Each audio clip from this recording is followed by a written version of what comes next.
Imagine a time when chaos reigned, and the Israelites were once again ensnared by the throes of idolatry, a cycle as predictable as the changing of seasons. This cycle of faith and faithlessness is a recurring theme throughout their history, chronicled extensively in the biblical narrative. Each lapse into idolatry marks a lamentable turn from Yahweh's path, leading invariably to persecution and hardship.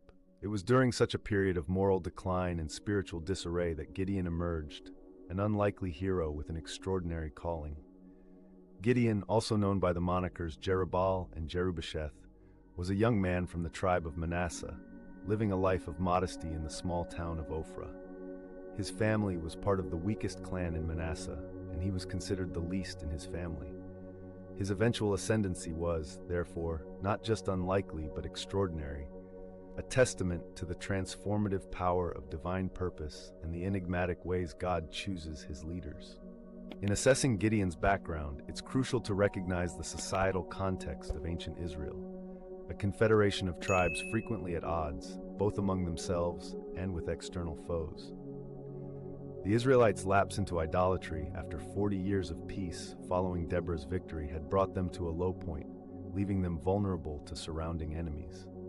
Their abandonment of Yahweh for the seductive deities of Canaan drew the ire of their adversaries, the Midianites, Amalekites, and people of the east, forming a formidable coalition.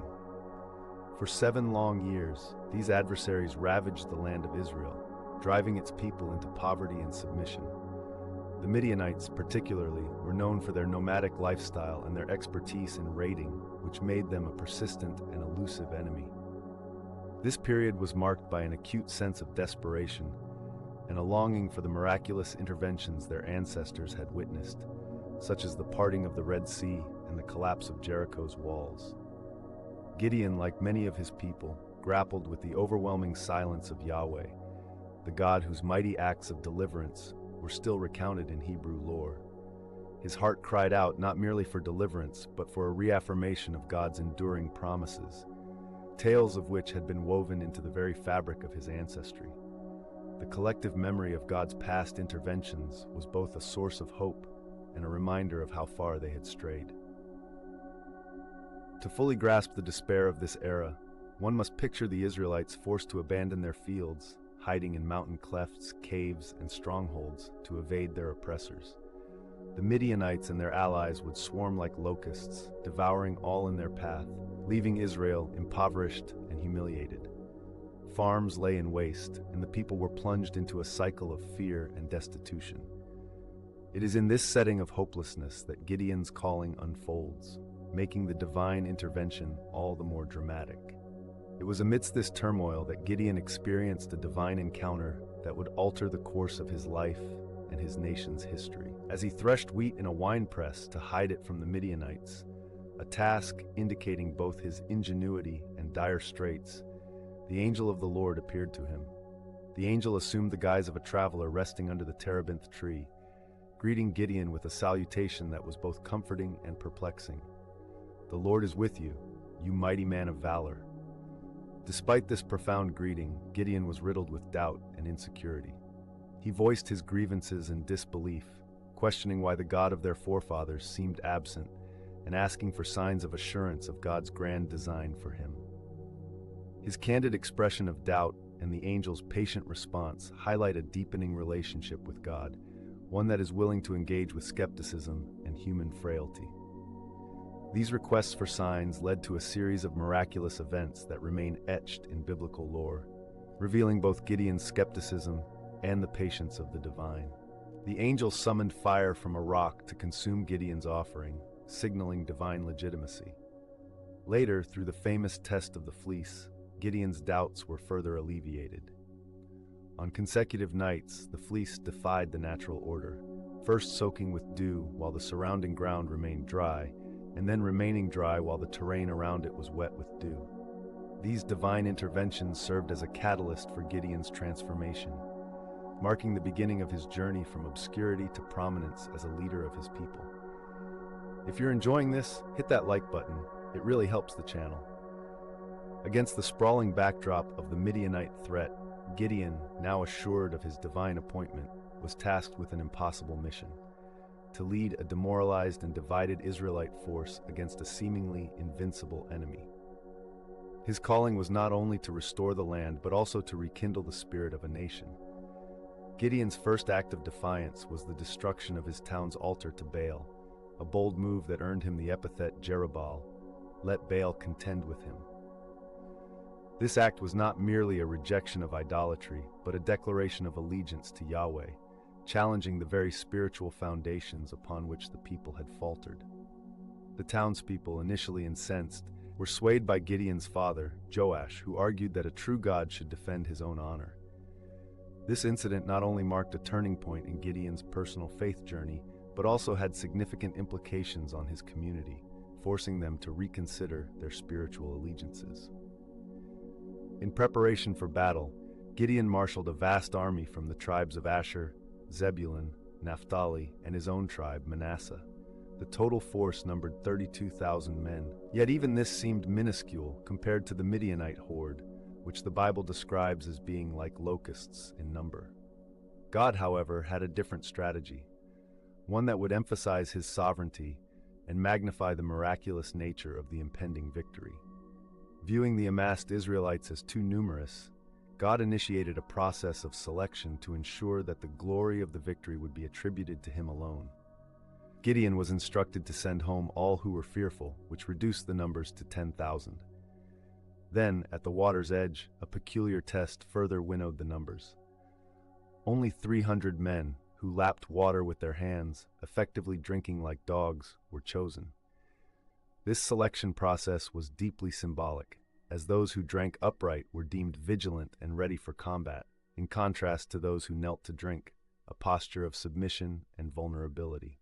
Armed with nothing more than trumpets, clay jars, and torches, Gideon's army of 300 men devised a strategy that capitalized on surprise and psychological warfare, rather than sheer military might. Divided into 3 companies, they surrounded the Midianite camp by night. At Gideon's signal, they broke the jars, revealing the torches, and blew the trumpets. The combination of light, sound, and the element of surprise created the illusion of a vast army. In the confusion, the Midianites turned upon each other, believing they were being ambushed by a massive force, and fled in disarray. This ingenious tactic not only leveraged the Israelites' superior understanding of the terrain, but also demonstrated the power of divine wisdom in overcoming seemingly insurmountable odds. The victory was unequivocal and unprecedented. It signified more than just a military triumph. It was a spiritual reawakening for the Israelites. However, Gideon was soon confronted with new challenges that tested his leadership and diplomacy. As the Midianite forces retreated, Gideon called upon the Ephraimites to pursue them, and they successfully captured and killed the Midianite leaders, Oreb and Zeb. This successful pursuit demonstrated the recoalescing of the tribes, a unification under God's banner, a rare moment of solidarity in Israel's often fractious history. Yet, this cooperation also revealed underlying tensions, as the Ephraimites later complained to Gideon about being initially excluded from the battle. Gideon's diplomatic response, praising their contributions, diffused potential conflict, showcasing his leadership acumen. Yet as Gideon pursued the Midianite kings Zebah and Zalmunna, internal tensions among the Israelites surfaced. The men of Succoth and Peniel denied his request for aid, mocking his pursuit. These towns, perhaps doubting Gideon's chances of success, chose a pragmatic but ultimately treacherous stance. Gideon's resolve was unshaken. Upon capturing the kings, he returned to these towns to enact justice upon those who had refused him aid, thus fulfilling both a personal and national justice. This act of retribution not only restored his authority, but also served as a stark reminder to the Israelites of the costs of disunity and betrayal. Following the victory, the grateful Israelites, eager for stability and governance, implored Gideon to become their king, to establish a hereditary dynasty. In a remarkable act of humility and deference to divine authority, Gideon refused earthly power, declaring that the Lord alone was their ruler. His decision echoes a central theme in the narratives of the Judges, the notion that true leadership for Israel should rest not in kingship, but in faithfulness to God. Nevertheless, he requested a portion of the spoils to create an ephod, a religious garment intended to honor God. However, this act had unintended consequences. The ephod became an object of idolatry, drawing the people away from the very God who had delivered them. It was a poignant reminder of the ease with which human devotion can be misdirected. Gideon's personal life was as complex and tumultuous as his public role. He fathered 70 sons through numerous wives and had a Shechemite concubine who bore him a son named Abimelech. The name Abimelech, meaning "my father is king," ominously foreshadowed future turmoil. His progeny would become a source of strife and division after Gideon's death, with Abimelech seizing power in a violent coup, a dark chapter in the post-Gideon era. Drop a comment below and let me know what you think about this. In the annals of Israel's history, Gideon's tale endures as a testament to faith, humility, and the frailty of human conviction. Gideon's story is entrenched deeply in the collective memory of Israel, a judge who defied odds and brought about peace.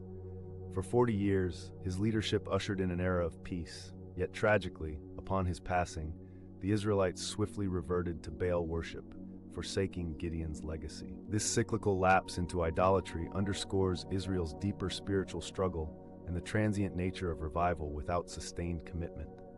Gideon's actions underscore a vital lesson, that leadership and divine guidance must remain grounded in humility and steadfastness to God's intent. Gideon's doubts and demands for signs reflect not only a personal crisis of faith, but echo the collective spiritual struggle of the Israelites. His story teaches us about the potential within each individual to effect monumental change when driven by divine purpose, even amid skepticism and overwhelming odds. His refusal to accept kingship speaks to the virtue of selflessness and the acknowledgement of a higher authority, reminding us that true leadership points back to God's sovereignty. However, the aftermath of his actions also serves as a cautionary tale against complacency and the subtle dangers of misplaced devotion, as demonstrated by the ephod that inadvertently led his people astray. The ephod, though intended to honor, became a snare, drawing the people into idolatry once more. Gideon achieved monumental things, not because he sought glory, but because he sought God's will. Yet, even the greatest triumphs can become obscured when the memory of them is not diligently preserved. Gideon's narrative is also a story of transformation. From a man hiding in fear to a leader guided by divine assurance, his journey is one of personal growth and public impact. His actions remind us that courage is not the absence of fear, but the triumph over it through faith. His leadership exemplifies the idea that God often chooses the least likely candidates to manifest his power, thereby ensuring that the glory is attributed to him. If you haven't subscribed yet, subscribe now and hit the bell so you never miss a video. Through Gideon's story, we can find inspiration in our moments of doubt and recognize the powerful potential of leading with humility and reliance on divine guidance. His legacy is a call to remain faithful, to lead with integrity, and to always turn back to God as the ultimate ruler and guide in our lives. Whether facing external threats or internal discord, Gideon's life illustrates the profound impact of faith-driven leadership and the ongoing challenge of spiritual fidelity.